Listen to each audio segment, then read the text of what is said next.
from Markakis. Richardson is safe. Derek Jeter ends his final game with a walk-off single.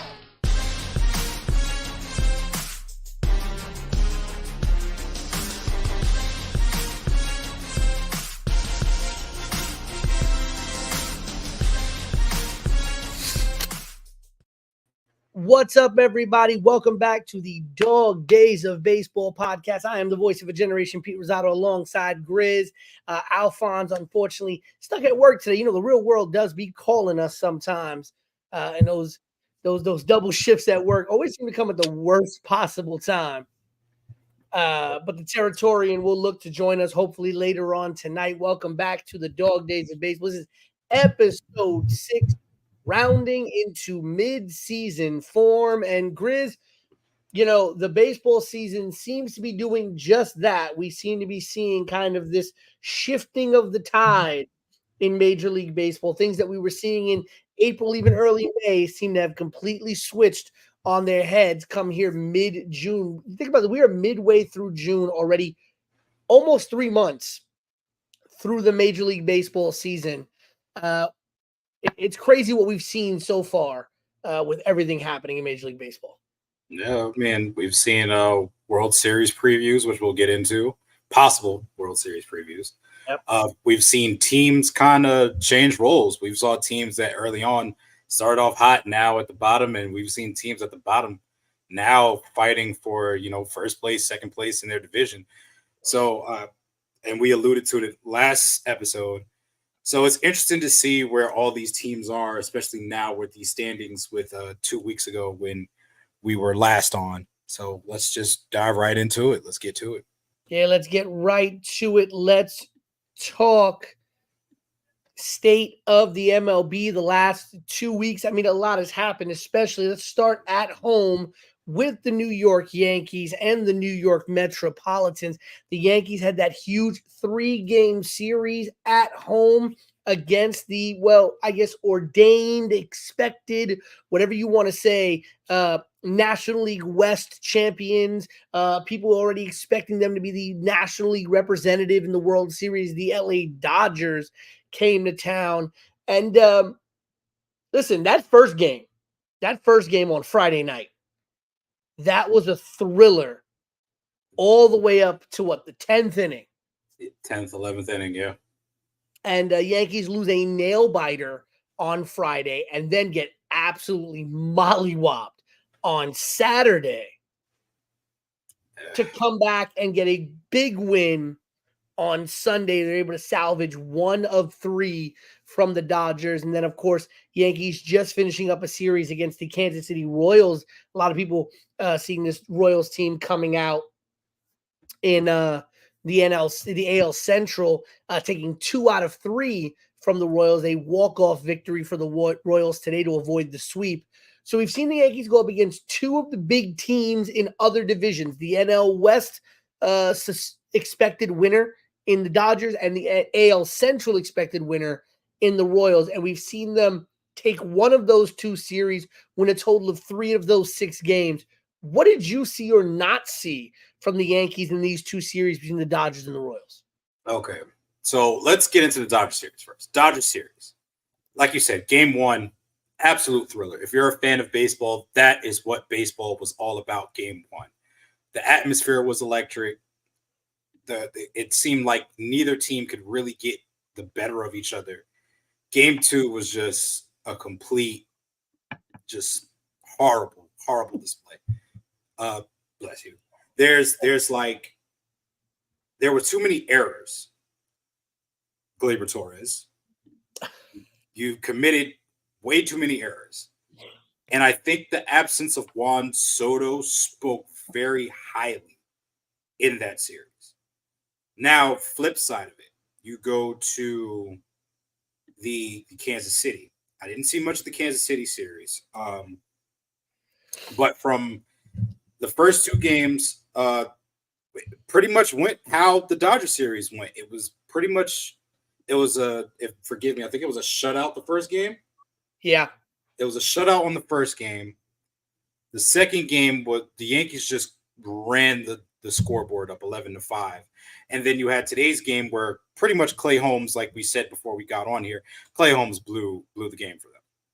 So there really wasn't much there. And as a matter of fact, they were in the middle of a no-hitter, Kansas City Royals, that is. They were in the middle of a no-hitter until Juan Soto broke that no-hitter. What I'm liking so far from the Yankees, and I think it's been consistent, is starting pitching. The starting pitching has held up. You've had Luis didn't have a strong showing as we thought he was going to have. Glasnow went in there and was the better pitcher that night. Who was the first pitcher was in the LA series, the Kansas City series. In the LA series. So we went man, we lost that game in relief. Mm-hmm. I think that was I'll tell you right now, give me 1 second. We lost Poteet. that 2-1. Yeah, Poteet started that game. Poteet started. He only gave up 2 hits, 1 strikeout, 4.2 innings. Again, incredible showing. And then you come back game 2 of that series. Nestor's had, I don't know, he's had that one good season, and ever since then, he really just hasn't been the same since the injury. So that's kind of went downhill. Gil didn't have the series we thought he was going to have, but we ended up pulling out that win. Today, Stroman pitched today. So today's line was, I'm sorry. Nestor Cortes was the starting pitcher today. Cortes kind of made up for it. 7 innings pitched.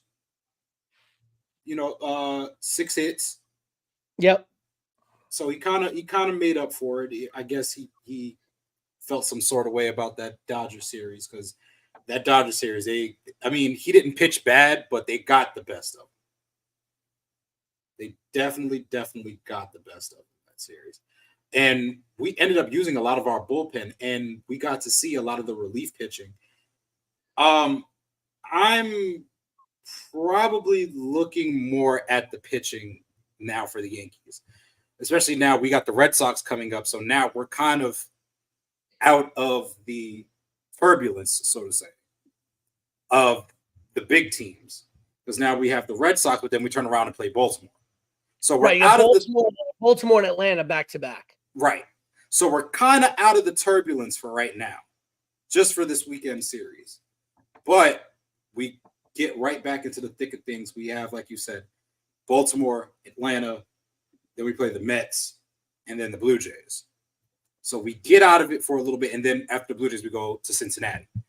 So I'm looking more so less errors, because there was a lot of errors made during that Dodgers game, and it could be nerves.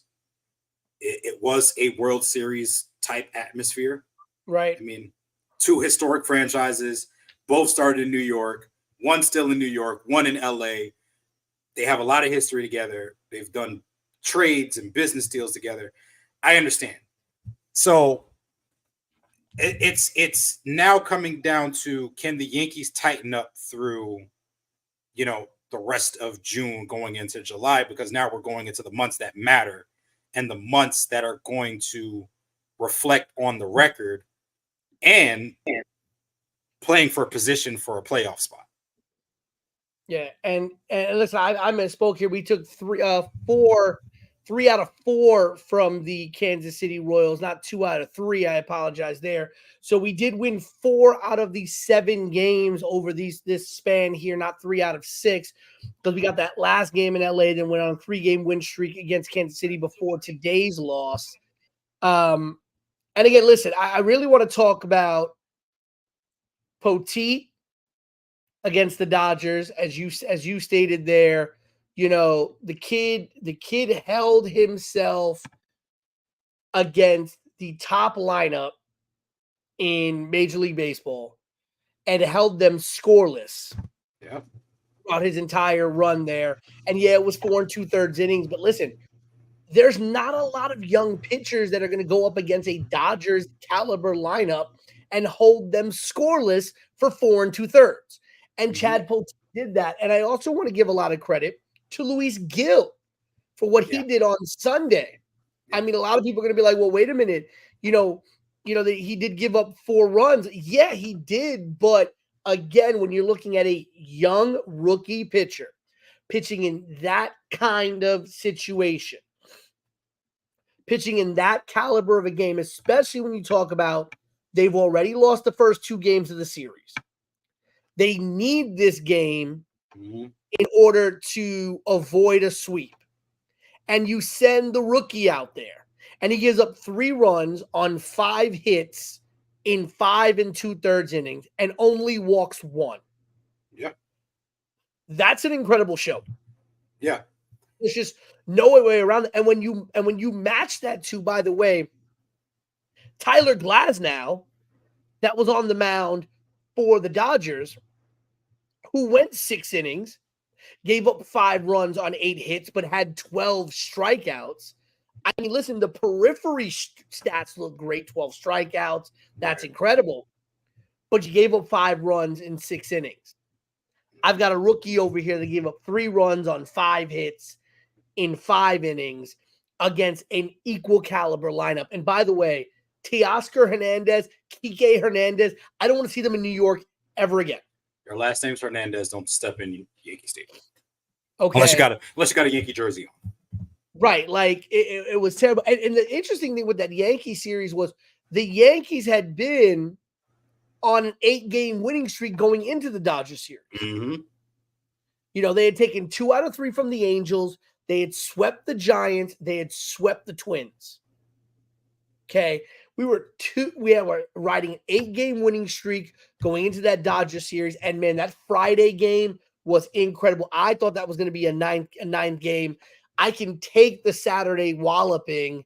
I get it. And again, if you really want to talk about it, this was a 3-game series where Juan Soto wasn't in the lineup. Right. That's probably the most important thing. Right. Juan Soto's not in the lineup for that 2-1 extra inning loss on Friday. Juan Soto's not in the lineup for that 6-4 win on Sunday. Does it change the outcome of Friday? Does it change the outcome of Saturday? Who knows? Right. Big step ups from Grisham. Right. Big step up from Verdugo. Excellent. Right. That's what we want out of these role players. And now, as you said, we go 3 games against Boston. You've got Gil, Rodon, and Stroman lined up. And then you go 3 games against Baltimore. And here's the thing. The AL East is the tightest division in baseball when you talk about first place to second place. Yeah. Okay. Because if you really want to talk tightest divisions, you could probably look at the NL Central, where the second place, third place, and fourth place team, well, anywhere below the Brewers are separated by at most a game and a half. Right? You could look at the NL West, where everyone besides the Rockies are separated by no more than 3 games. Right? But when you just look at between first and second, right? In the AL Central, the Guardians have a 5-game lead on the Royals. Okay. In the West, the Mariners have a 6.5-game lead on the Rangers. In the NL East, the Phillies got a 9.5-game lead over the Braves. The Brewers got a 6.5-game lead over the Cardinals. And the Dodgers have a 6.5-game lead over the Padres. The Yankees only have a 2.5-game lead over the Baltimore Orioles. Yep. It's the tightest division between first and second in Major League Baseball. While this series against the Red Sox, you think about like, okay, we're out of the woods, we're out of the turbulence, and the Red Sox are 13.5 games out of first, 11 games out of second. Yes, technically a little bit out of the turbulence when you think about how the Red Sox have kind of come back down to earth, but it's still the Red Sox. It's still Yankees, Red Sox. Mm-hmm. Okay. Those teams always play different against each other. Yeah. And this is also a big deal because it's if the Red Sox are able to pull out a game or 2, okay, and I'm looking at this Baltimore schedule right now. Baltimore is about to go and play Philly. Okay, that's a tough game. Baltimore's got an upcoming schedule that's nasty. I mean, Baltimore's got 3 games against Philly, then 3 games in New York, then they go to Houston for 3, then they got Cleveland, Texas, Seattle. And then they get a little bit of a break with Oakland and Chicago, and then they come back and play New York again. So the next 12 games, I would say probably actually the next 18 games for Baltimore could make or break their season, right? How do you do against the number 1 team in the NL West, NL East? How do you do against the Yankees? You know, then you got again Houston, maybe a little bit of a dip, but then Cleveland, Texas, Seattle. But if Boston's able to steal a few games, and then we go into the Baltimore series virtually half a game out of first, that's an entirely different series. Now, every fan in the world is rooting for Philly right now. Yeah. Over the next 3 games, because we'd love to have Baltimore come into the stadium 5.5 back. So even if Baltimore were to sweep the Yankees, you're still only 2.5 back. You know, but let's not only switch sides of New York, but switch entire continents. The Mets went all the way to London this week. Yeah, it was exciting. Mets went all the way to London for the first ever baseball series played in London, and then came back home to play the Marlins. They split with the first place Nationals out in London. Won the first game lost the first game 7-2. Then won the second game 6-5. Then came back home. Prior to that, they had a 3-game sweep of the Nationals, where they scored 8, 6, and 9 runs in each one of those games. And then they had a 4-game series against the Diamondbacks that they split. I was actually at one of those games with our one of our co-hosts, Alphonse Stevens. We went to that 3rd game, the 10-5 lost on the day that they retired Strawberry's jersey. Listen, the Mets are 16.5 games out of first place. Okay. But they're 7 games out of second. And we know the struggles that Atlanta has had. And they're only 2 games behind Washington, who they just swept. Do the Mets still have a chance here to put up a fight in their division? It's tough. It's so tough because the Nationals are sitting at 32 and 36. The Mets are sitting at 29 and 37. It's just looking at the standings, it's so tough. The Braves, and to be honest with you, 2nd, 3rd, and 4th place in the National League East aren't separated by much. If you really look at it, the Braves are 36 and 30, and you got the Nationals who are sitting at 32 and 36. So you're only 5 games out of second. Yeah, it's so tough to call because it's like the Mets put themselves in this position, and then look who they're playing. Like right now, they're playing Miami, and Miami's up 1-0 in the bottom of the 6th. They split so far. Miami won the first game on the 11th. They took last night's game, and now they're playing right now. And these are games you need to win. These are games you got to win in your division. But now they play the Padres next. After they play the Padres, they go to they play the Texans. Then they play the Cubs. Then they play the Yankees. Then the Astros. Like it's. And for them on paper, I think they can beat the Astros on paper. Yeah, I think they have some good. I think outside of that first game against Chicago, where Imanaga's on the mound, I think you have a chance against the Cubs. I think, okay, listen, San Diego's probably, you got to steal 1 from San Diego. Yeah, I think you have to get at least 1. You got to try to steal 1, maybe 2 from Texas.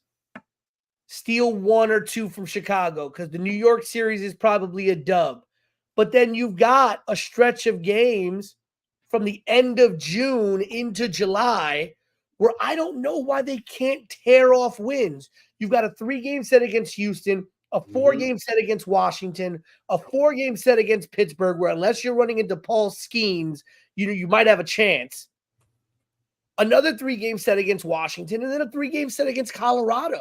Like, my issue with the Mets is they are not winning the games they need to win. You got to split in your division. That's what it comes down to. And I think that's what makes or breaks teams in the division. You got to be able to split with guys in your own division. So like Miami, right now they're split with Miami right now. I don't know about the season series, but they're split with them currently right now. If they take this game tonight, that's a great step forward in the right direction. Yep. So you have that. Then, like you said, you got San Diego. You gotta be hopeful for at least one. The defended champs, they're not looking like themselves. So I'd say you could probably get 2 out of them. Right. You could probably get 2. I wouldn't be surprised. The Cubs have been shooting. The Cubs, outside of that one game with Iganama, I feel like you could get 1 or 2 out of that as well. The Yankees, you only played 2 games. I highly doubt you're going to get at least 1 out of the Yankees. The Astros, that can be a clean sweep, to be honest with you. Because they only play what? They play 3 games. That could be a clean sweep. Nationals, clean sweep. Pirates, like you said, possibly a clean sweep. Unless you're running unless you're running them. That's the only thing. And then you got Colorado and then Miami again. So it's like people, at least people in the AL that you're facing, you have to at least take 1 game. Because you're not going to see them again for the rest of the season. Well, the Yankees are the only team you're probably going to see again because it's crosstown rivalry. But you have to at least take 1 from these AL teams. The NL teams, you have to split with them. You have to go at least 2-2 or at least get 1. You have to be consistent and get 1. The Mets can honestly jump into second place. They really can. Listen, and here's the thing, when I look at the Mets, when I look at their lineup from top to bottom, okay, you take catcher out of it because you got Alvarez coming back from his injury, but Alonso, McNeil, Brett Beatty, Lindor, Brandon Nimmo, Harrison Bader, Marte, JD Martinez. I'm looking at a team that on paper should be really solid offensively. Their pitching staff, yes, leaves a lot to be desired. Okay, because Sean Manaea, who, by the way, pitched on the day that myself and Alphonse were at Citi Field. Okay, Sean Manaea, which, by the way, I just want to say this. I went to Citi Field on Darryl Strawberry jersey retirement day. And I was like, I can't be disrespectful. I can't be super disrespectful. So I wore a Yankee hat because he was a Yankee. But I found a Yankee hat that was actually orange and blue in kind of metish colors. So I felt that was a little respectful there. It's very appropriate. Everybody else wearing strawberry Mets jerseys, and I thought people were going to want to fight me for wearing a Yankee hat. But I was like, look, I'm wearing Met colors. I was wearing an orange shirt with blue shorts. I had an orange and blue Yankee hat. And I'm like, Strawberry was a Yankee. I should be able to get away with this.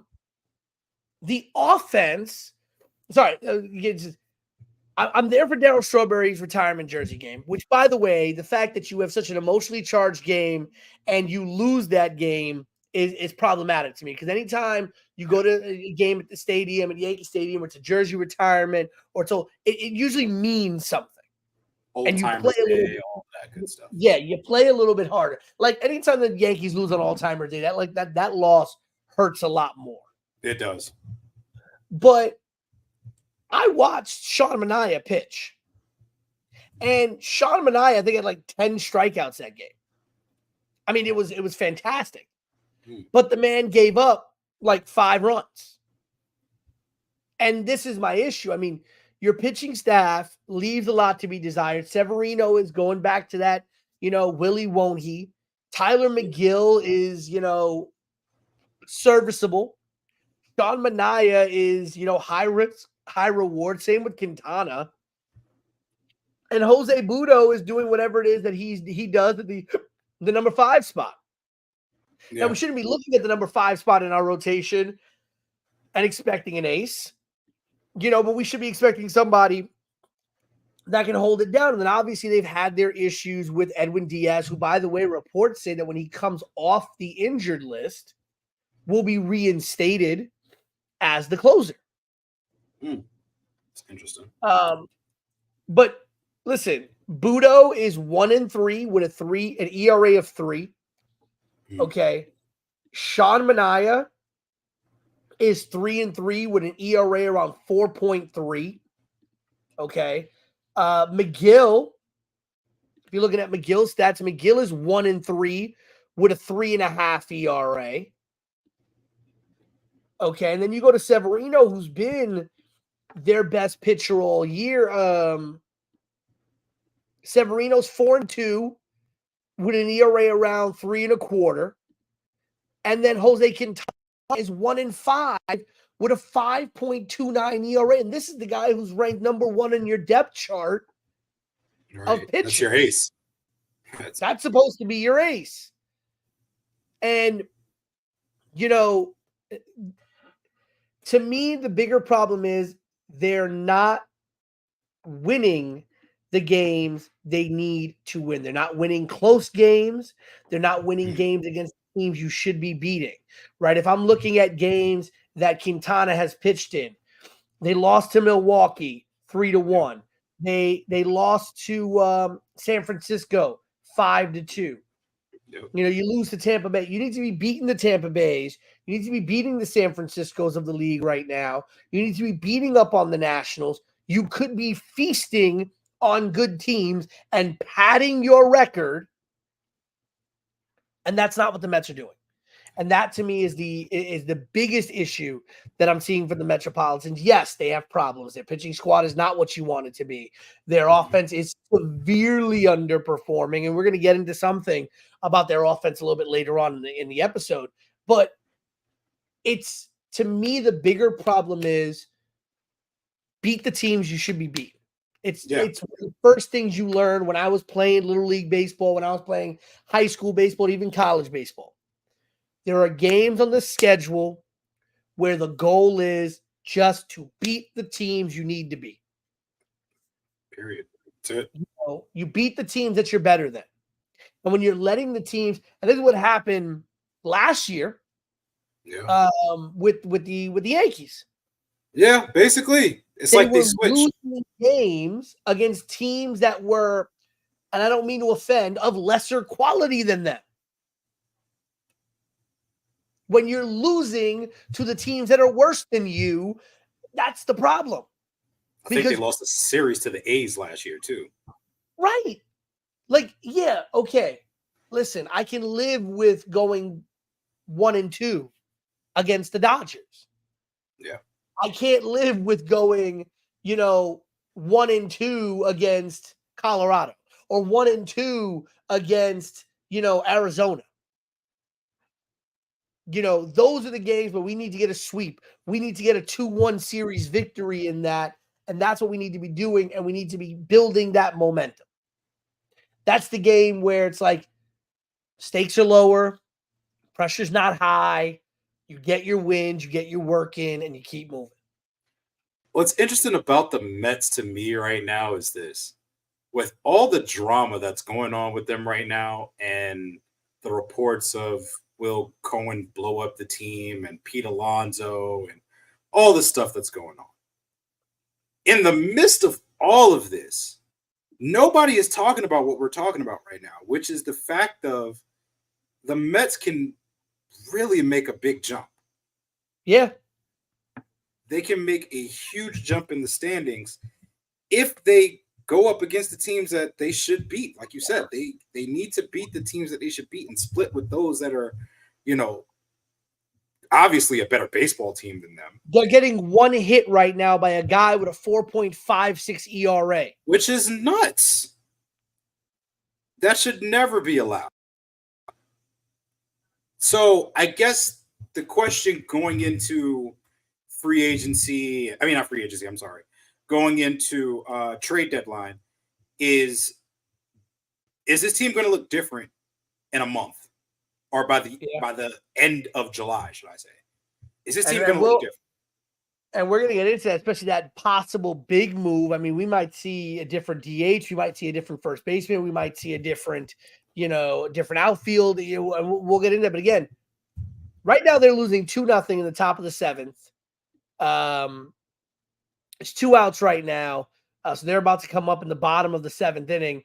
But they're losing 2-0. Severino, by the way, pitched 6 innings, gave up 1 run on 7 hits, only 2 strikeouts. But, listen, that's a great line. I don't care who you're pitching for. Yeah. But on the other hand, and then they had their relief pitcher come in here in the 7th inning, gave up a solo home run. So, okay, yeah, not getting the job done. But still, you've got now on the opposite side of it, Roddery Munoz, who's 1-2 with a 5.95 ERA coming into this game. Okay, you're making the kid look like an all-star because in 6 innings, he's given up 1 run, walked 1, and struck out 5. His ERA went from 5.9 to 4.5 in this game.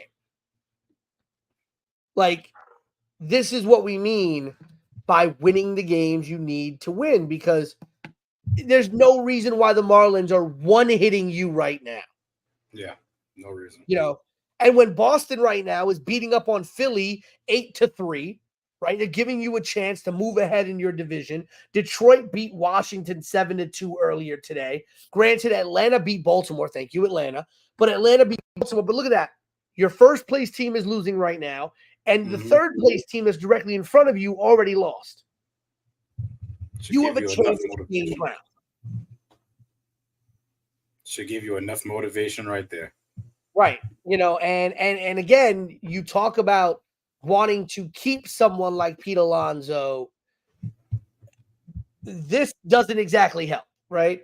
Go around the rest of the league right now. The AL Central still looking a bit of the same. Cleveland, I mean, I feel like we say this every episode. I just don't know how they're doing it. But Cleveland, 20 games over 500, 43-23, first place in the AL Central by 5 games over the Royals. Minnesota Twins, 8 games out of first. And Detroit, the darling of April, 2 games under 500, 11 games out of first place. The AL West, Seattle, 10 games over 500 at 40-30. They lead the Texas Rangers by 6.5 games. The Astros by 8.5.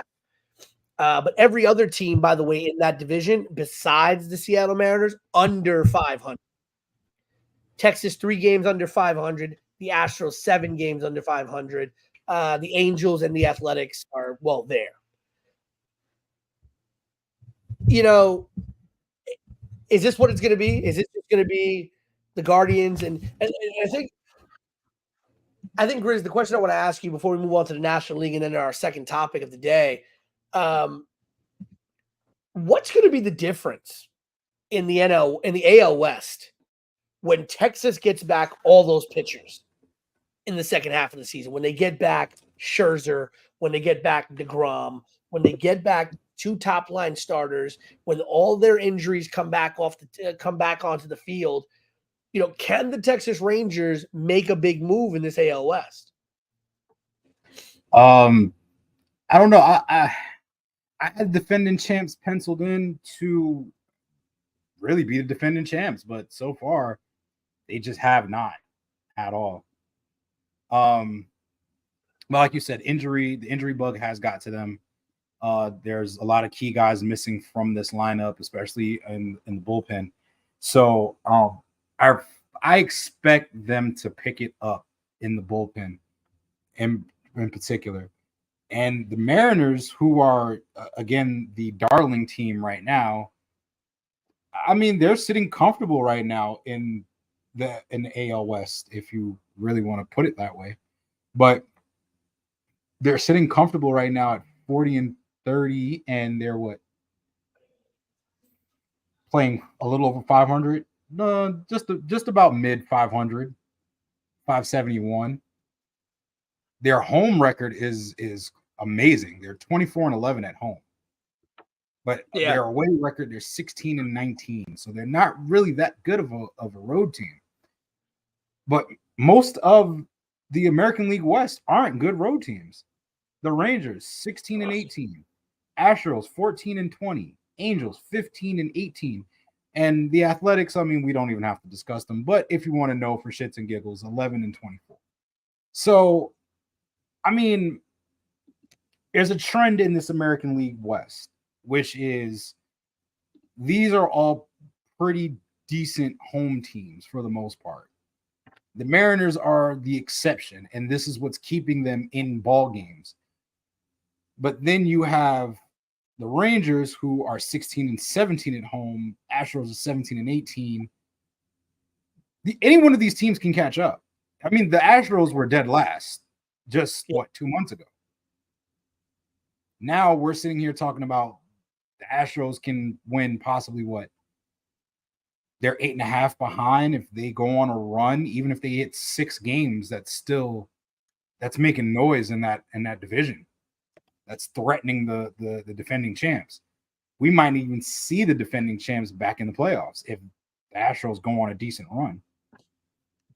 Well, listen, the goal is to get Jacob deGrom back for the stretch run. Scherzer just threw a second rehab start a couple of days ago. Struck out 5, retiring 12 out of 14 batters that he faced just this past Sunday in his second rehab start. I wouldn't be surprised if they kind of stretch him out up until the All-Star break and then kind of bring him back past the All-Star break.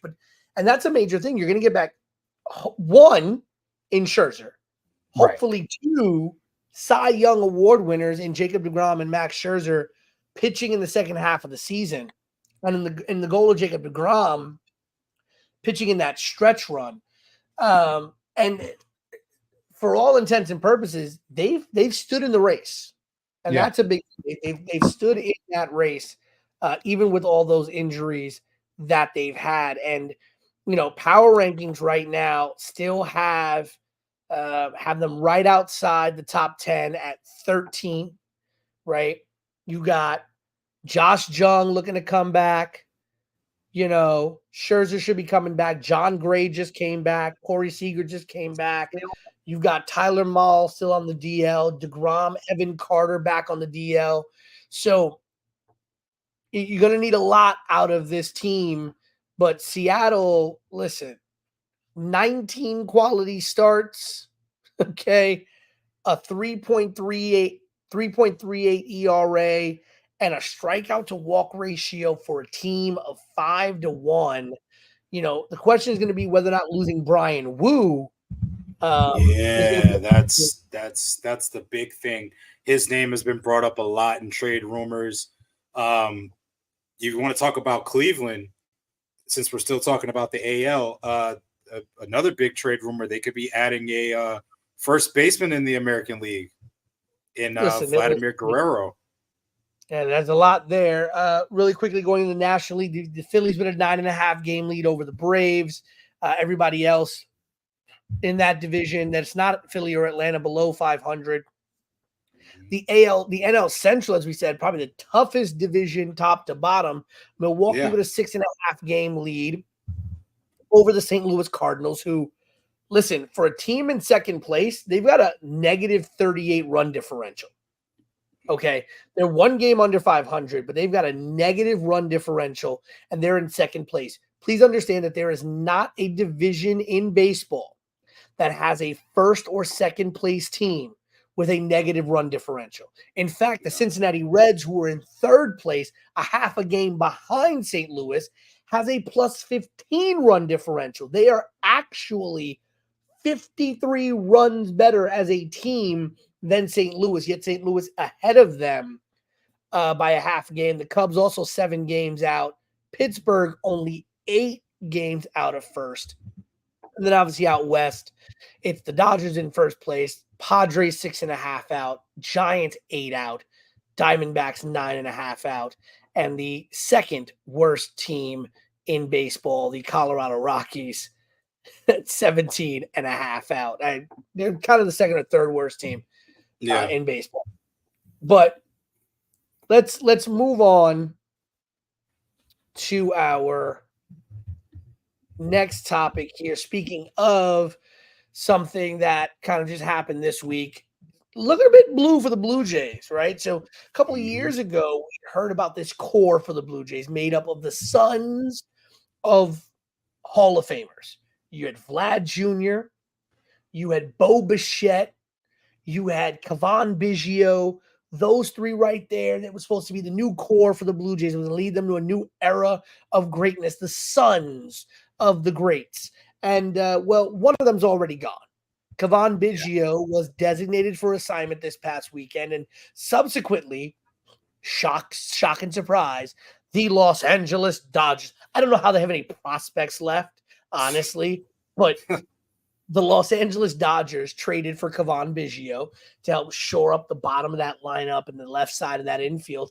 Cavan Biggio has been a super utility guy for the Blue Jays, but with Cavan Biggio gone now, is this the beginning of the end for that young core of the Blue Jays? Are we going to see Bo Bichette and Vlad Guerrero Jr. probably on the move? Granted, they do have about a year and a half of club control still, so pretty good contracts for the club. But are we going to start to see the trade talks around Bichette and Guerrero Jr. start to accelerate now? I think you do. I think the Blue Jays are a more, and this is not a knock on the Mets fans here, so I'm sorry when I say this, but the Blue Jays have come to the realization that they are not the Blue Jays anymore. Right. I think they've came to that realization. So now it's like, okay, we're going to entertain trade talks. Yes, the more media trained thing to say is we're not going to trade any of our guys. We're going to try to keep them. We're going to center our guys around this team. And, you know, everybody else except for Vlad and Bichette are not on the trading block. But you have to look at it as an exec, as a GM of this team. Your team is now where are they at now in the standings? They're probably the second to last. They're 33 and 35, which, I mean, they're not that far out from the Red Sox. And the Rays are 32 and 36. So, I mean, you have potential on your team, but you also have to come to the realization that you've had this team for now how long? With the same core guys. You've had your Bichette, you've had, you know, Kirk, you've had Vladimir at the forefront. I think now it's time to start entertaining trade talks and start, you know, calling up guys from your farm and calling up guys from, you know, seeing what you can get around the league. Because right now, at least in the American League East, it's the Yankees and Baltimore and everybody else. That's pretty much what it's looking like. And you have a chance to make a big jump, but it's going to take that one trade. It's going to take that trade that you might have to gamble on, and it could either make or break your season. And if it breaks your season, in the long run, you get back younger players in the long run, depending on who you trade for or in who you trade with. You get younger players in the long run. But I think for the most part, I think Vlad stays, but Bichette is definitely gone. Now, Biggio came up, this was about 5 years ago. Biggio came up in 2019 along with Vlad Guerrero and Bo Bichette. In his first 100 games his rookie season, he hit 16 home runs. Right. I mean, Biggio looked like he was going to be that piece at second base. And then obviously Bo Bichette played only 46 games in 2019. But in those 46 games, what did he do? He hit 11 home runs in 46 games. The kid hit 311, right? His first full season, which was 2021. I mean, 2020, I'm not really going to count it. But in 2021, hit 29 home runs, 102 RBIs, hitting 298 with an on-base percentage of 343. When you're looking at that out of a kid like Bo Bichette, at shortstop, and you've got Kevon Biggio at second base, you're like, okay, we've got something here, right? But then since then, you've seen a dip. Okay, in 2022, dropped from 29 home runs to 24 home runs. He increased his doubles production, but his RBIs went down from 102 to 93. His strikeouts went up from 137 to 155. His stolen bases went down from 25 to 13, and his average went down. His on-base percentage went down. His slugging percentage went down. Okay, 2023, last year, he went down again across the board. 20 home runs, 73 RBIs, and only 5 stolen bases. Now, he did hit better. He did go up to a 306 average. He also was hurt for a little while, so only played 135 games versus 159 the 2 years prior. But in 65 games this year, okay, in 65 games this year, he has 4 home runs, 28 RBIs, 44 strikeouts, and he's hitting 240. Okay, when you look at Vlad as well, Vlad came up in 2019, played 123 games, 15 home runs, 69 RBIs, hitting 272. That breakout year in 2021, where he had 48 home runs, 111 RBIs, hitting 311. And since then, he's dropped down 274, 264. He's hitting 281 this year, but the strikeout numbers continue to grow. Yeah. The contact numbers continue to go down. And, you know, the interesting thing is, the interesting thing that they say about Vlad Guerrero Jr. is he reminds people a lot of his dad, in that he will freely swing at the plate. The difference between Vlad Jr. and Vlad Sr. is Vlad Sr. would swing at a ball at his right on top of his big toe and hit it. And not only make contact, but make solid contact. Right. Vlad Jr. does not have the same contact ability as his father. So I think it comes down to this, right? And I think this is what probably Blue Jay fans are asking themselves, and I'm pretty sure I know the answer. But if it came down to it, who are you trading? Are you getting more bang for your buck with Vlad, or are you taking what you can get by trading Bichette? You're going to get more for Vlad. Yeah. And you can demand more for Vlad. Absolutely. I don't think you're going to get as much for Bichette, but you can still get something for Bichette because he does have a decent contract. I believe he still is under club control for another year and a half, if I'm not mistaken. Mm. You know, and shortstop isn't exactly, you know, a position that you're just finding guys. True. You know, the problem I feel with Vlad is I don't see him.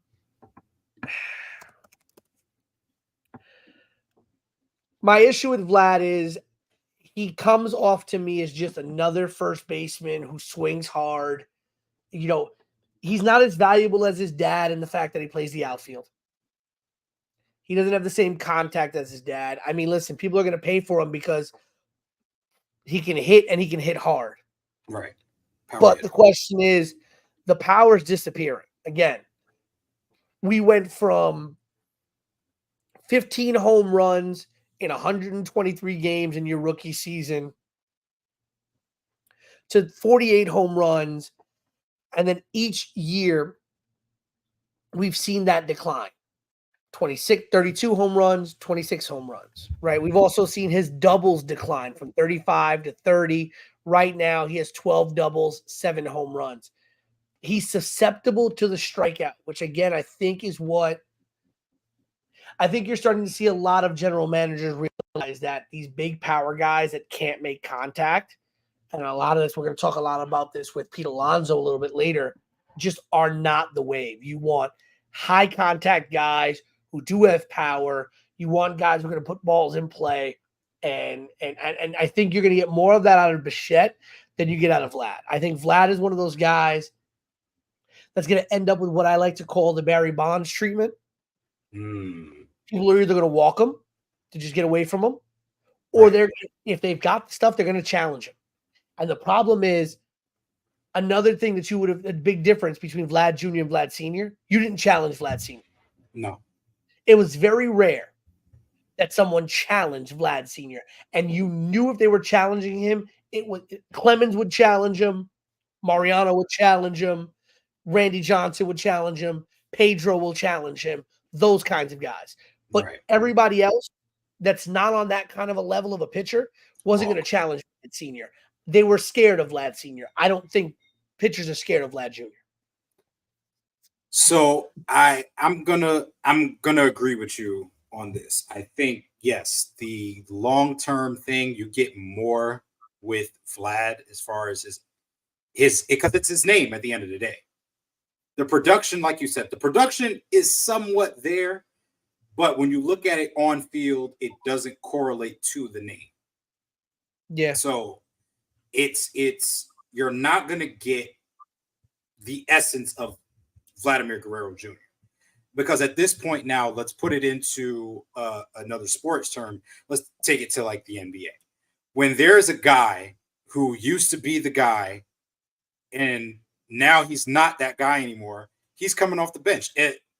Russell Westbrook, for example. That's a perfect example. Russell Westbrook has been the guy on every squad that he's been on. Now he's playing for the Clippers and coming off the bench. I hate to say it, but if Vlad goes to another team, depending on what team he goes to, if he goes to a Cleveland's going to play him at first base. I have no doubt in my mind Cleveland is going to say, okay, we're making a championship push. We got our guy. This is our guy. Pair him up with Ramirez. They're going to edit that lineup. They're going to think they have the best lineup in the American League. I don't think so. Or you put him at DH. Right. Which if he goes to another team, he's going at DH. Because right now, you're not even among one of the top outfielders right now. You're not among the top outfielders.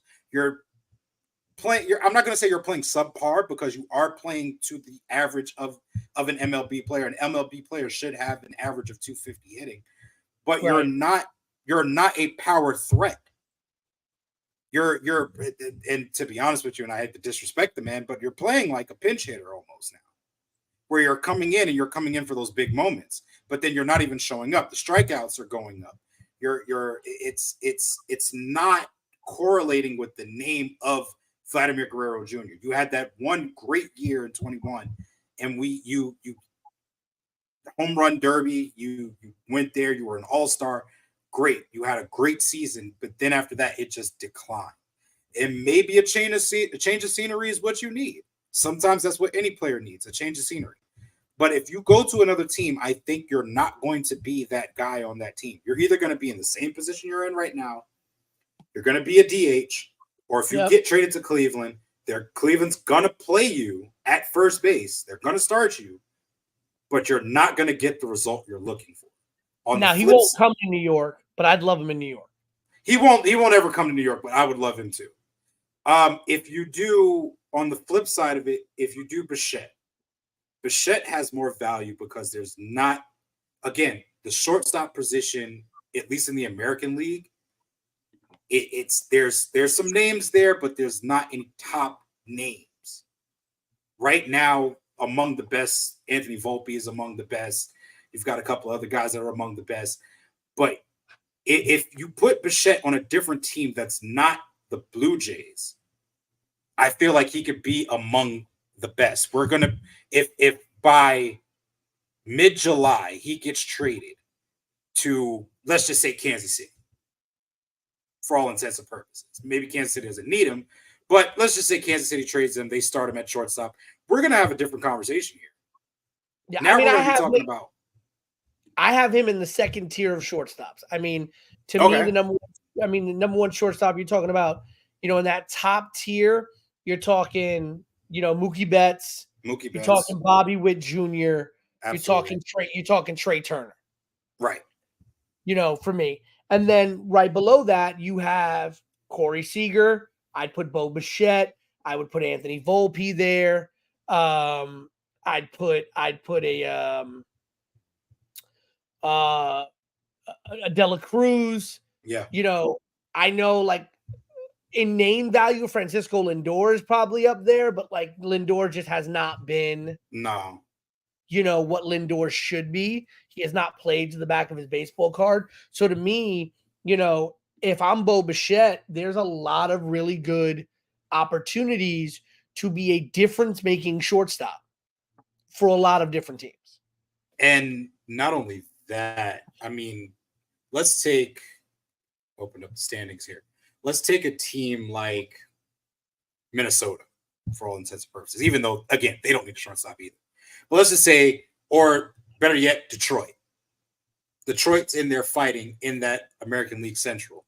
You add a guy like that onto the squad, and if he plays up to the potential that we know Bo Bichette can play up to, that's a difference maker. You're making a jump in standings. We know what type of team you have. So it could go down like that. We could be having a completely different conversation. A month from now, we could be talking about a Vladimir Guerrero Jr. trade. Who knows? But for right now, I think the best move for the Blue Jays, if you're thinking long-term, trade Vlad. If you're thinking long-term. If you're thinking short-term and you want to retain Vlad and you want to build around Vlad, it's Bichette. I think those are the two routes that you go, but I think the best route for the Blue Jays right now is probably to go Vlad and think long-term and get a younger team, because most of these teams are getting younger. They're not getting older. And the older veteran teams outside of the Yankees, outside of the Astros. And listen, if Bichette can play second base, I'll get rid of Gleyber and put Bichette at second. And that's another thing too. You have Gleyber, who is a free agent coming up. If the Blue Jays are willing to blow up this team and trade him within the division, the Yankees will gladly take him. I mean, there's been rumors of Goldschmidt coming. Right. There's rumors of Goldschmidt getting traded to the Yankees, which that's a huge tease for us. I think you'd see me and Pete just go crazy on the show. But there's so many possibilities, and either one of those guys are a game changer on any squad, on the right squad, in the right clubhouse. They're the difference maker between a team that's probably fighting for that wild card spot that can probably make that jump to a second place or a first place in that division. So we'll see how the months go by. But in my opinion, I say long-term, you trade Vlad, get what you can get, and get this team younger. Yeah. So before we go to our final topic of the night, let's see if you can do it just on this one here. All right, so let's do it. We almost had one last week. Kind of tricked you guys up. So here we go. There have been 9 relief pitchers in the history of baseball that have won the Cy Young Award. I don't want you to give me all 9, Grizz, but tell me, who was the last relief pitcher to win the Cy Young Award?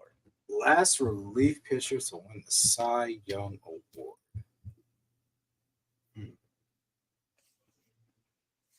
All right. So now I got to think back to Cy Youngs now. So last year was Garrett Cole. He's a starting pitcher.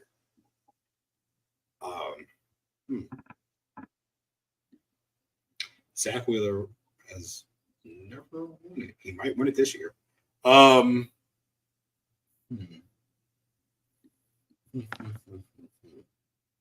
What division are we talking? I won't give you the division. Or not division, the league, should I say. I will tell you it's the National League. National League, okay. Last relief pitcher to win a Cy Young was in the National League. National League. I'll also tell you it was not within the last decade. Not within the last decade. So we're talking 2000s. Correct. Okay. So we're talking 2000s. What? Wow, that's a good one. That's a good one. Mm. 2000s National League relief pitcher.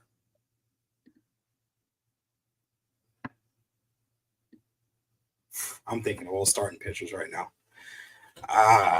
Okay, you got me on this one too. What you got? Who's the All right. last one? So the last one to do it was in 2003. Okay, yeah, I definitely wouldn't have got that 10 years. It was a closer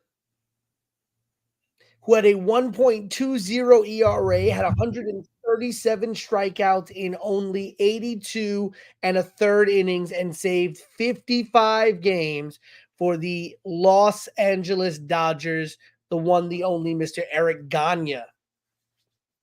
Okay. Eric Gagne was the last relief pitcher to win the Cy Young Award. Before him, in 2003, the last relief pitcher prior to him was Dennis Eckersley in 1992 for the Oakland A's, where he won both the AL Cy Young and the AL MVP.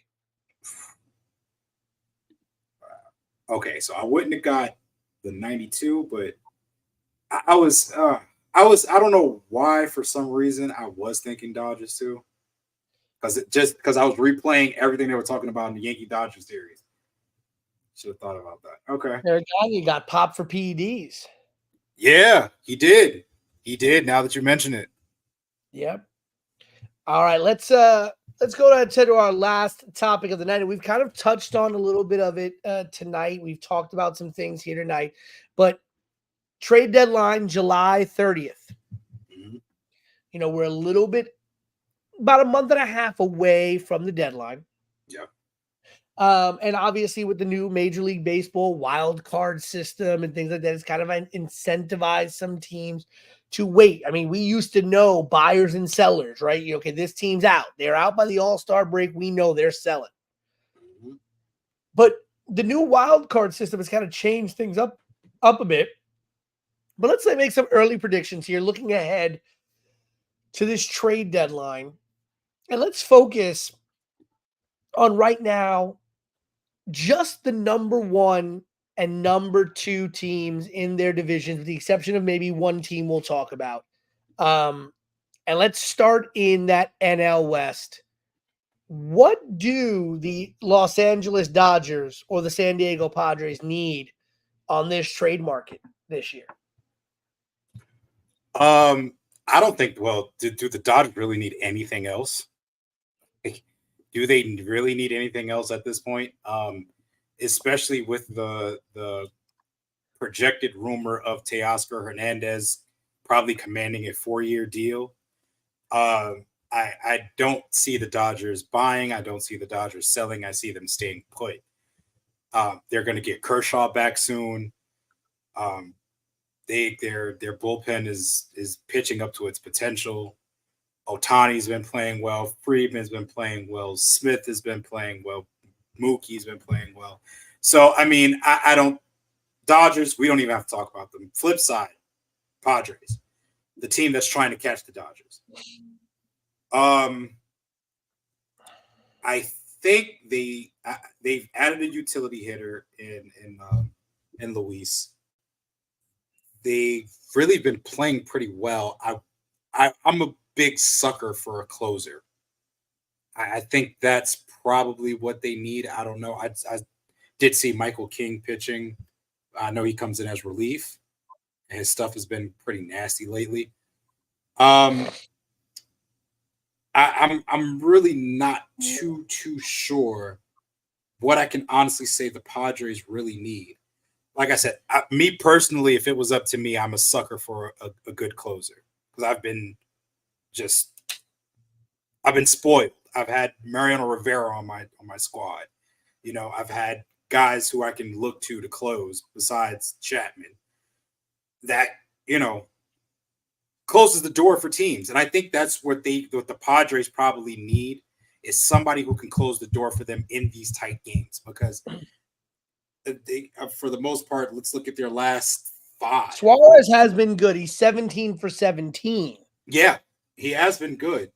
But you've had a close game with the Athletics, which for some reason, I don't know why you've had close games Well, the last 2 games were close with them.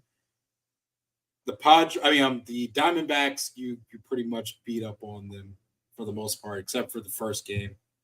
The Angels, you pretty much beat up on them as well. Well, the Angels beat up on you guys. And then Kansas City, that's another thing too. So I think most of these games, for the most part, haven't been fairly close. But I think as you get into the later months, especially if you're making that playoff push, a more than decent closer is somebody that you need, especially when you have those close games, those 4-5 games, those 3-2 games. Somebody that could come in and close the door is something that they need. Now, who they go to, who they look to, I don't know. Because their lineup so far for me, I have no problems with their lineup.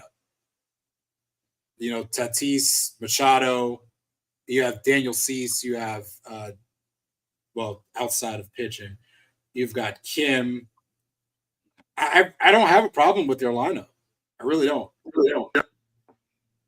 So, honestly, I feel like a closer is somebody that they might need in the long run. If you're the Diamondbacks, you're 9.5 games out of first place. You're only 3 games out of second. Are you looking to sell guys like Jordan Montgomery, guys like, guys that maybe could help, or are you looking to probably still buy your way into the playoffs? I mean, Corbin Carroll is not what he used to, what he was last year right now. He's been starting off very slow. Zach Gallen hasn't been great. He's been good, but not great. Right. Merrill Kelly just went on the injured list, and then Eduardo Rodriguez is on the injured list. Do you sell off guys like Rodriguez, Kelly, Montgomery, or do you are you buying to try to buy your way into this wild card? Is it worth it right now to try to buy your way into this wild card? I don't think Arizona Diamondbacks. Well, you got to look at where the Giants are as well. The Giants are sitting at, because they're another team that's probably going to be buyers as well. Yep, game and a half ahead of Arizona, Yeah. 8 games out first. So I think you go all in. I think you buy. I think you buy if you're the Diamondbacks. What do you have to lose at this point? You're 32-36. You're in the mix. You're pretty much in the mix. You're 9.5 back. I say you buy. What do you buy for? I don't know. What does this team need? I think if you go in and you buy during the trade deadline and it doesn't work out, you become sellers in the offseason. You try to get what you can get in the offseason. Because the whole magical run of the Diamondbacks last season was what? This was a team that was a wild card team. So what if I'm looking at it as an exec, if I'm looking at it like this, why can't I go ahead and buy in again to this Arizona Magic, so to say? Why wouldn't I be able to do that? So if I'm the Diamondbacks, I'm going to buy in, because what do I have to lose at this point? I'm still in the mix. I'm not even in the bottom. You're nowhere near the bottom, to be honest with you, because the Rockies are at the bottom. You're 32-36. Giants at 34-35. Padres at 37-35. The only team you're not probably going to catch, well, not probably. The only team you're not going to catch is the Dodgers. That's sitting at 42-27. So why not buy? Why not buy and go all in? To get a chance at the World Series? Why not? Or at least a wild card spot. Right. Now,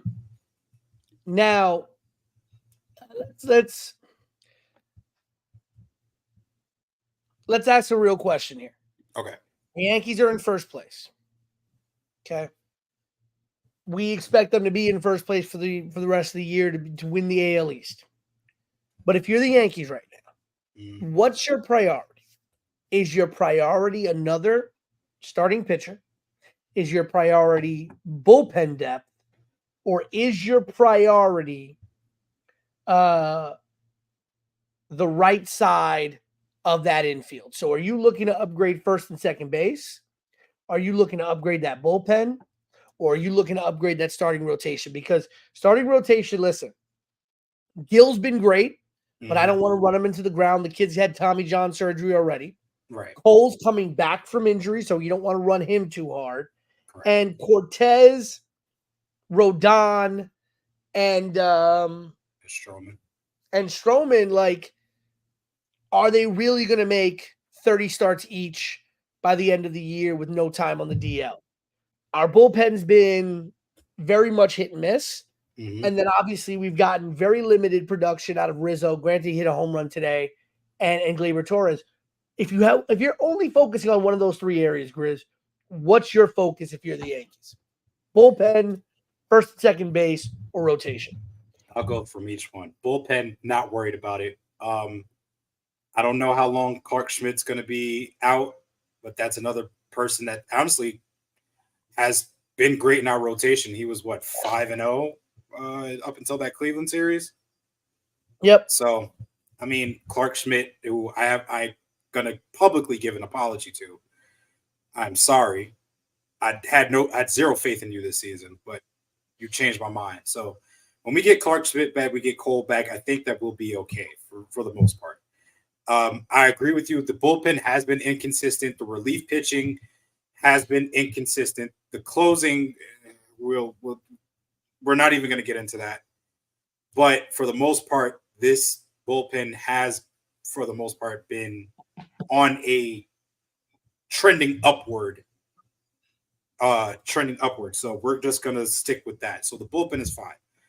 I'm probably looking to upgrade that right field, that right infield, that first and second base. Why?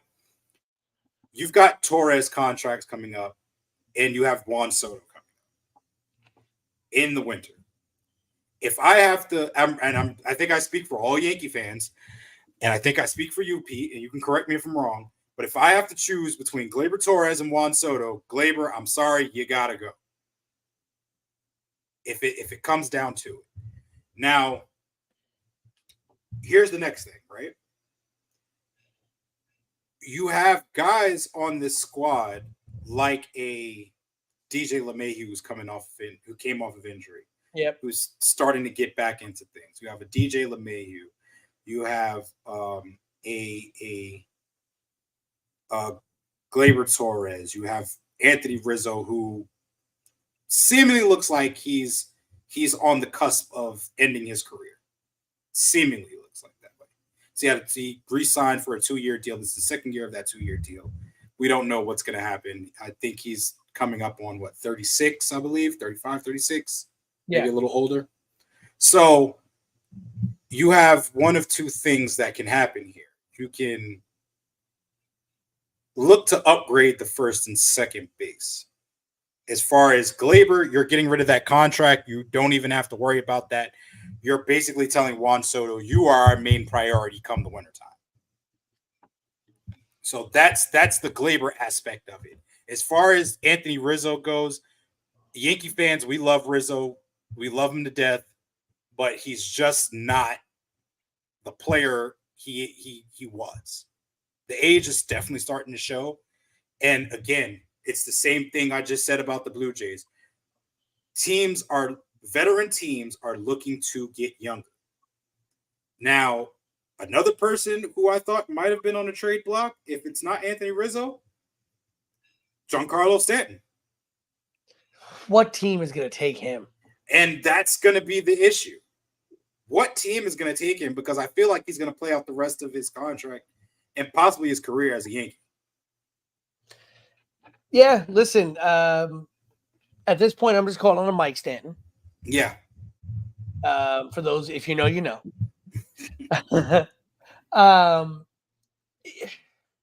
It's tough because, I feel like Rizzo's unmovable. Yeah, I feel that way too. Because when you think about, you have guys like, if the Blue Jays decide to put Vlad on the market, I'm going for Vlad over Rizzo. Mm. If Goldschmidt's on the market, I'm going after Goldschmidt over Rizzo. Right. If Josh Bell, who has been traded each of the last 2 trade deadlines. Mhm. If Josh Bell's on the market, I'm probably going for Josh Bell before I'm going for Anthony Rizzo, especially if I'm looking at the bottom of the first base trade market. Right. You know, so I feel like Rizzo's a bit of an albatross. Stanton is definitely an albatross. Mm-hmm. I honestly thought that they would try to figure out a way to get Stanton to learn how to play first base. Yeah, and the Mets with the comeback, ladies and gentlemen, 3-2. So look at There that. you go. They must be listening to us. Yeah, I find that so in the midst of the Rizzo slump, I kind of expected Boone to make a change. We did see a change in the Dodger series where we saw LeMahieu go to first and Cabrera go to third. I kind of felt like that should have been switched. You keep LeMahieu at third, and you have Oswaldo play that first base. I kind of felt like that was switched. I guess they put LeMahieu there for the height. Clearly. Yep. I mean, that's the only thing I can think of. And then they put Cabrera at third because of his speed. So that does make sense in a way, but I kind of wanted to see that flipped. But here we are. I agree with you. I don't think Rizzo gets traded. If he does, again, those players that you named are, I would say Josh Bell is an upgrade. Goldschmidt is an upgrade. You know, most of these guys are upgrades because of Anthony Rizzo's numbers right now in the MLB. When you're a power guy, and we've known this for years, the first thing to go is the bat speed. Yeah. Why is Goldschmidt at 37 years old still a viable trade candidate for first base over Anthony Rizzo? It's because Goldschmidt, yes, he has the power, but he's a contact guy. Yeah. Yeah. And that's and above anything, Yankees need somebody at least in that what Rizzo's batting 6th right now. At least in that can make contact with the ball and put the ball in play. So when you have a guy like, you know, if he gets on with no outs, you know for sure your 7th hole hitter, your 8th hole hitter, and your 9th hole hitter is coming up. And what it also makes it easier to do, it makes it harder to pitch around guys like Soto and Judge, even harder to pitch around guys like Stanton, because if you got a guy like a Paul Goldschmidt, and honestly, if I'm the Yankees, I'm plugging Goldschmidt in probably 4th or 5th. Right? I'm going Volpe, I'm going Soto, I'm going Judge, I'm going Goldschmidt. Right. Perfect. Because now it allows you already, if you want to put Stanton after Judge and then put Goldschmidt's 5th, fine. But it allows you to no longer be able to pitch around those big guys because you've got players who, if you put Judge on, all right, you walk Judge. Mm-hmm. All right, you strike out Stanton. But now you got Goldschmidt coming up. Or you walk Stanton, but now you got Goldschmidt. Or you walk Judge, or Judge gets a hit, you walk Stanton, and now here comes Goldschmidt. Mm-hmm. You know, you have a guy that is a professional hitter and knows what he's doing. And it reminds me a lot of those old school 90s Yankees players. Mm-hmm. He reminds me of Paulie. He reminds me of a Tino, where it's like they're going to work the count and they're going to get a hit. It's not about I'm going to get a home run. It's not about how, I'm going to hit one over. I got to put the ball in play. That's it. That's all it was. Let's talk about the big first base story. Okay. Does Alonso get moved? I say I'm the petty side of Steve Cohen. Says no, but the fan in the baseball fan in me says yes, because not only because I want to see him off the Mets, and I feel like he, again, a game changer no matter where he goes. I think if you haven't offered him anything yet, and this guy clearly wants to be a New York Met, you're not offering him anything. You're clearly telling him there's no place for you on this team. So again, where the Mets are sitting at right now, they're sitting at 20. Well, now after this game, they're sitting at 30 and 37. They're sitting at 30 and 37. If they go on a good run, I say keep Alonso.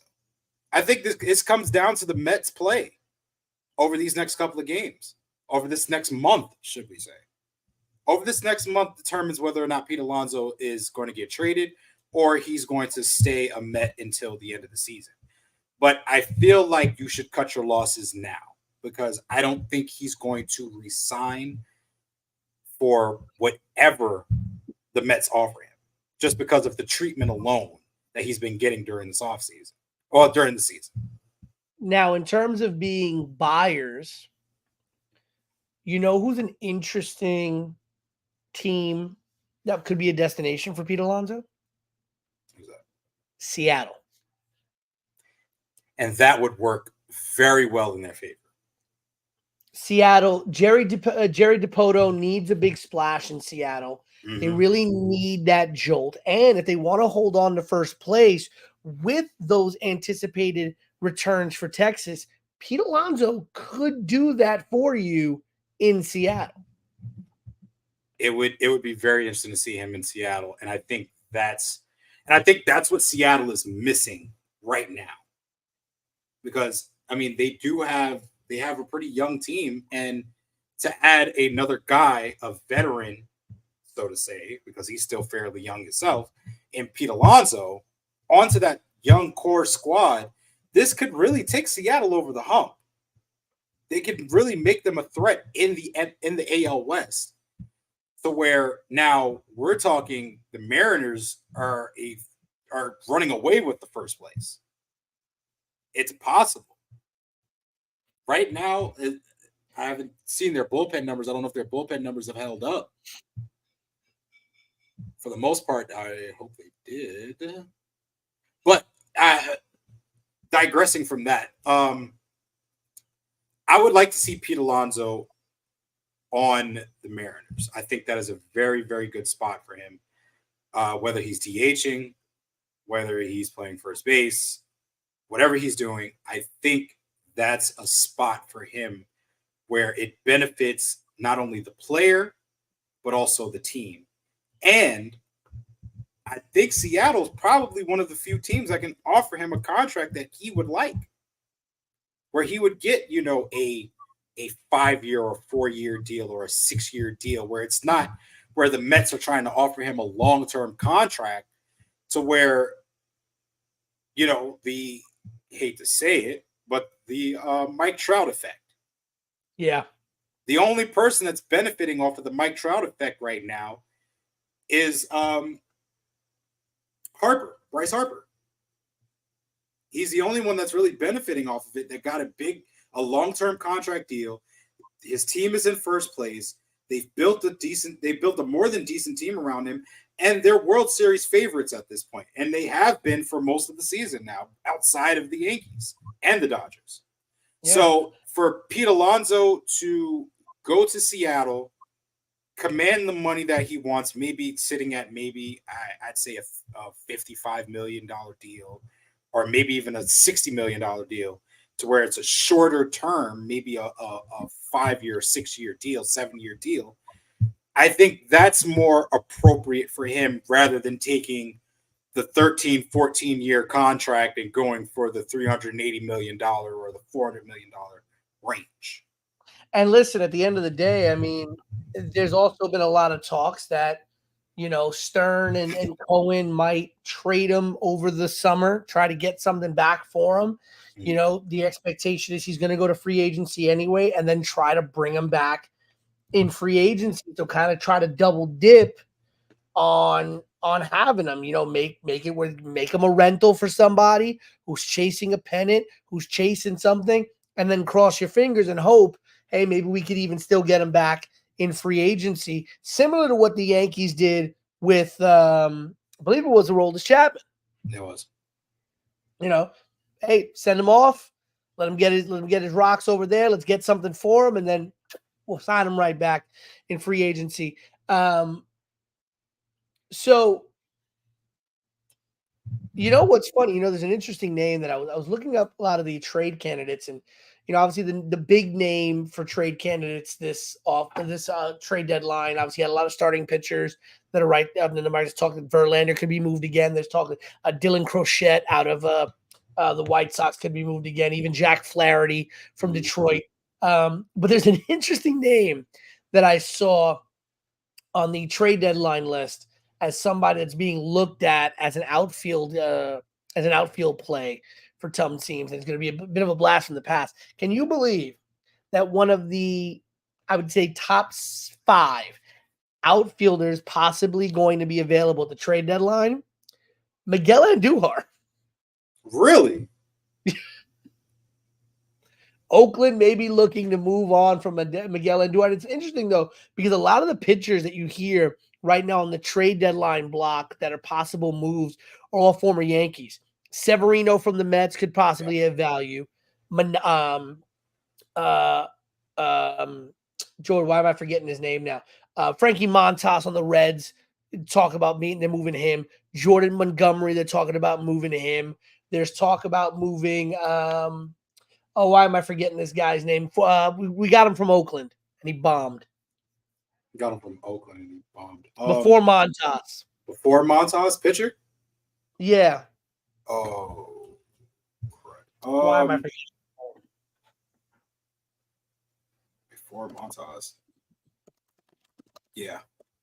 I'm drawing a blank. Getting his name, but he he had ended up bombing with us. He might be on the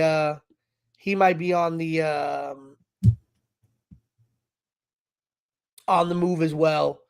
But yeah, Miguel Andujar.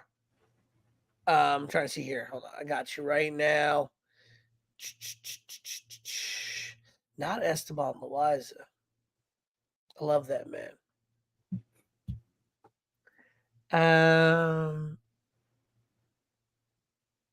He was a pitcher. I'm forgetting his name off the top of my head. We traded for him, and he completely shat the bed. Sonny Gray. Okay. Yeah. Yeah, Sonny Gray might be on the move as well. But I think obviously the big fish, Pete Alonso and Jesus Luzardo out of Miami is going to be the big fish. To answer the question that I gave you a little bit earlier to kind of wrap us up here, I think if you're the Yankees, to me, my priority right now is starting pitching and possibly the bullpen number 2. I can live with Gleyber and Rizzo right now. But to me, I'm very worried about a rotation. Rodon is still shaky, too shaky for me. Okay. Nestor is still too shaky for me. That's definitely fair. And we've seen Stroman start hot and cool off. And obviously with Gil and with Cole, you don't know how long you can run them and how hard. Mm-hmm. So to me, getting back another starting pitcher, even if it's somebody that's maybe, listen, I hate to say this, but if I gotta move on from Rodon to get somebody that's a little bit more stable, I would. Now, if you don't want to go 7 starters, to me, I need a more stringent bullpen. That bullpen has just been way too leaky for me this year. Mm-hmm. I am used to a bullpen, and yes, I grew up with the 90s Yankees, so I grew up with a bullpen of Graham Lloyd and Jeff Nelson and Mike Stanton and Ramiro Mendoza and Mariano Rivera and guys that were shut down guys, right? There was a time, and I was telling this to Alphonse when we went to the Met game about a week ago, and there was a time when a Yankee starter could go 5 innings. Yeah. Because Graham Lloyd would do the 6th, Jeff Nelson would do the 7th, Mike Stanton would do the 8th, and then Mariano do the 9th. You had a guy who was a shutdown reliever who can go for a full inning. And especially with the way that we're seeing starters go shorter and shorter, I'd rather have more relievers that can come into the game and be shut down guys rather than worry about listen, if Goldschmidt could fall into our lap, I'd be happy to do it. Right. Okay. And honestly, Dominguez might be coming back as well. If you can shift Verdugo from the outfield to first base, put Dominguez in the outfield, have that young guy come up, get rid of Rizzo. If you could get a guy like Goldschmidt and not have to give up anything major, I'm down for it. Yeah. Right. But to me, if it's not a starter, the number one need for the New York Yankees has to be the bullpen. It has to be the bullpen. It has to be that middle relief. I'm not sold on Clay Holmes, but at the end of the day, I'll live with him. But I'd rather have guys that can come in the 6th to 7th and the 8th inning and shut it down. I am tired of this will they, won't they kind of stuff. Yeah. I want to move on from Clay Holmes. Statistically, he's one of the best relief pitchers and closers in baseball. I don't know how. To me, he doesn't pass the eye test. But according to the statistics, he's one of the best closers in baseball. But to me, I'm more focused on I need those middle relievers. I need guys who can give me an inning or 2 innings of shutdown quality baseball. Because if Gil breaks down, God forbid Cole comes back and he's not the same, or Cole just can't be run the same way he used to be run, because at the end of the day, the goal is the World Series. That's the goal. Right. If Rodon breaks down, I want to have guys that can do something. And to me, that's where that bullpen is going to come in.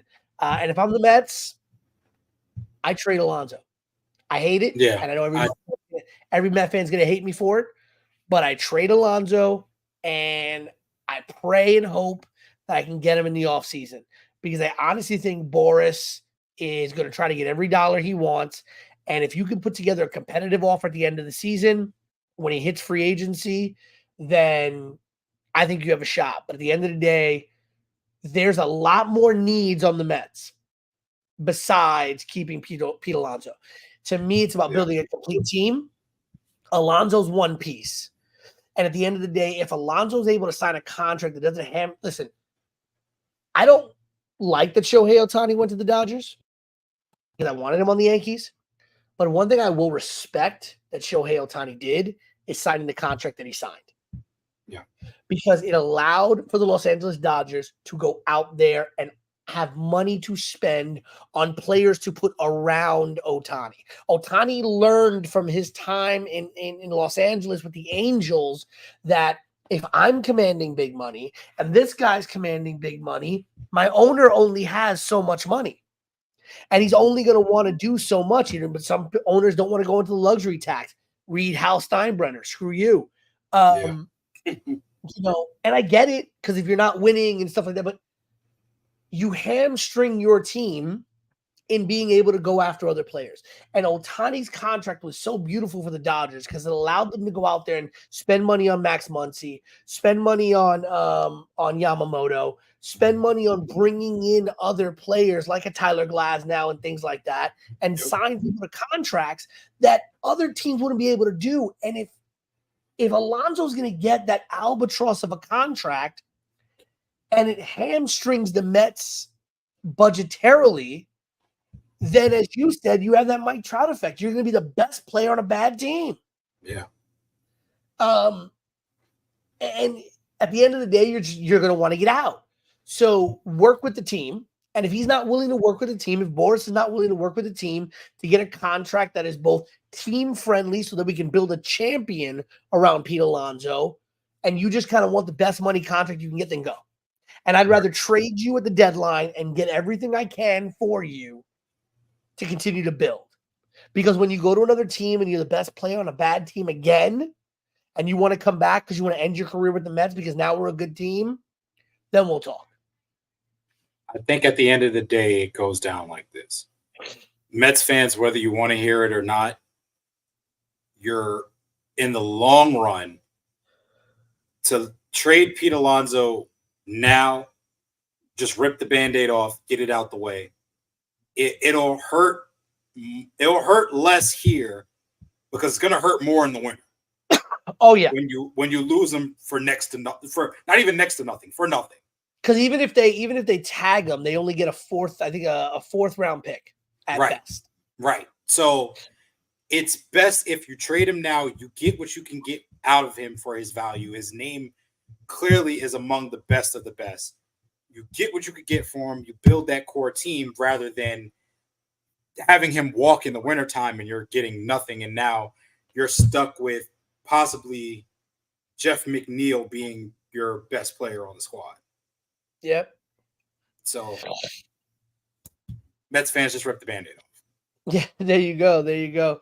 All right, ladies and gentlemen, thank you once again for watching the Dog Days of Baseball podcast. We'll be back in 2 weeks to catch up on everything. We'll be a month away from the trade deadline. The Yankees will be past this terrible June. We'll see exactly what's been going on.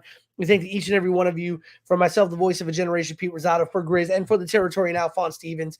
Keep up with the Air Sports Show Network and the Dog Days of Baseball podcast right here. We'll see you in 2 weeks, and we'll see you later this week for the Your Sports Show upcoming episode. And, of course, Saturday as well, Backstage Brawl. What's the next brawl? Is it this Saturday, Grizz? Yeah, this Saturday we're going to be doing Clash of the Castle watch party. We don't have a set show, so come in, enjoy, watch Clash of the Castle, be in the comments. If you don't know what's going on, Damian Priest, Drew McIntyre, you got Cody Rhodes, AJ Styles, you got Piper Niven, Bailey, you got Liv Morgan doing Liv Morgan things. I don't think she has a number one contender. So check out the show. Join us. Grab a snack, grab some drinks. Have a good time. You've got the brawl this Saturday. You've got Your Sports Show going live either tomorrow or Saturday, and then hitting all your favorite streaming platforms by next week. You have this episode hitting your streaming platforms next week, and 2 weeks from now, you will have another Dog Days of Baseball podcast. Thank you to each and every one of you who's been with us for all 6 episodes so far. Once again, for Grizz, I'm the voice of Generation Pete Rosado. Happy baseball season.